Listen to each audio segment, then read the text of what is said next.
Hello guys! Hello! This is for Aries. Aries. Welcome dito sa aking channel. Kapalaran 888, welcome. Alamin natin kung anong messages, vibration, gabay, energy para sa lating Aries. Aries, first card mo para sa eclipses ngayong September is a yes. It's a yes card.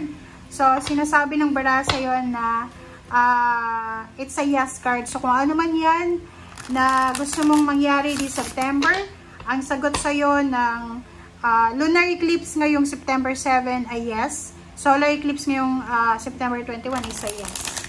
Wow! Congratulations!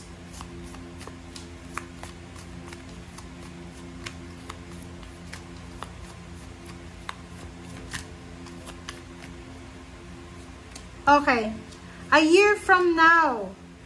It's a yes card. So, sinasabi ng bara sa'yo, Aries, na kung ano man daw yan na pinaplano mo a year from now. So, maybe, September. So, September 2026. So, meron kang posibleng i-expect na blessings or kung ano man siya na abundance and prosperity kasi it's a yes It's a confirmation. So, possible na 1 year from now, nasa ibang bansa ka na, 1 year from now, nasa Pilipinas ka na, 1 year from now, nasa tamang direksyon ka na. Okay?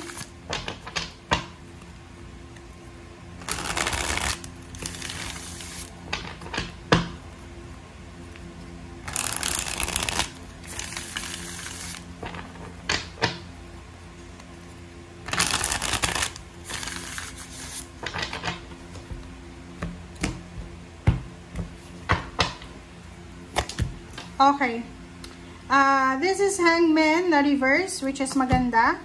And Ace of Swords. So, nakikita ko sir dito na mayroong mga Aries na sobrang naghihintay kayo Like, maraming nahangs. It's either this is your plan 1 year ago or this is your plan for the next year. Nakikita ko sir maybe nahang siya. Maybe na-postpone, maybe nahang, maybe naantala siya. It's either good news or it's either new beginnings. Maybe gusto mong makapunta sa isang lugar, makalipat ng ibang location. It's either trabaho, business, or pwedeng residence siya. Sinasabi ng bara sa'yo dito na, yun nga, 1 year from now. So, kung may hinihintay kayo, Aries, yun na nga, kailangan nyong maghintay ng, or magpasensya. Kasi kailangan nating maghintay dito But, assurance to sa'yo na sinasabi na there's a new beginnings coming. So, wag kang masyadong mawala ng pag-asa kasi darating yung zero the full na yan, it's parang siya, manifestation na there's incoming diba?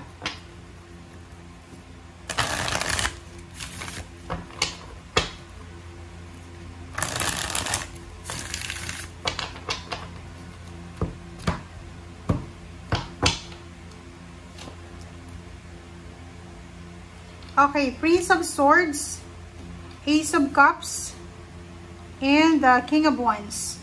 So, yung 3 cards na yan, sinasabi ng barahan na there's incoming message or there's incoming news coming siya, incoming talaga, na posibleng maybe from information siya from water sign, fire sign, or air signs, na posibleng magdadala sa'yo ng sobra-sobrang saya. So, maybe this is a job offer kasi trabaho siya, King of Wands. It's either anything siya na pwedeng pagkakitaan. So, kung ano man yan, mapanegosyo man siya or anything na pwedeng pagkakitaan. Okay? So, yun. Aries, okay, ihanda mong sarili mo ngayong September na balita kasi there's a confirmation Possible na confirmation about money, about job, na posibleng pagkakitaan nyo na pwedeng maging rason para maging masaya, para maging fulfilling yung emotion nyo. Okay, 7 of Disc, Judgment, and 7 of Cups, and the Devil. So, yung 4 cards mo na yan, sinasabi ng bara sa'yo dito na this is money, mag-iingat tayo sa paghahawak ng pera kasi merong mga Aries dito na possible na ikaw ay maging biktima ng scamming or ng pagnanakaw, or pwedeng maging parang biktima ka ng parang ano to, yung salisigang, 'di ba? So mag-iingat tayo.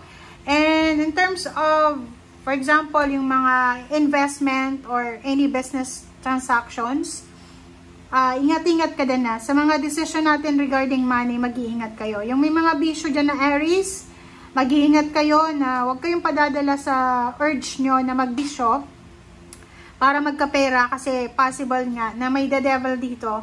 Yung the devil dito is kailangan mo siyang labanan eh. You have choice and option daw.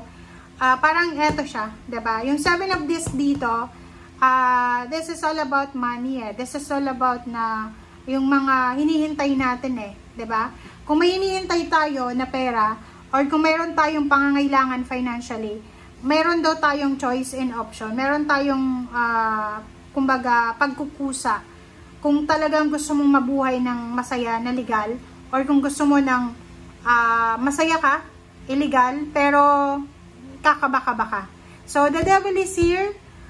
Ingat kayo kasi yung the devil na yan ay sobrang, ano siya eh, parang sinasabi ng the devil na left and right, yung temptation, mapa-relationship, mapa-pera, lahat ng klase na pwedeng, diba, magkaroon ng temptation ay possible na dumating.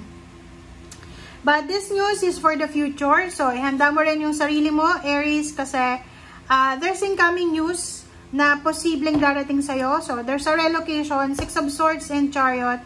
It's a double confirmation na may mga Aries na posibleng kayo ay magta-travel. It's either bibili ng sasakyan, magta-travel. It's either lilipat ng bahay. It's either lilipat ng workplace. It's either meron sa inyo ditong magle-level up eh. Pwedeng may promotion, salary increase. Pwedeng level up talaga, upgrade ng finances niya.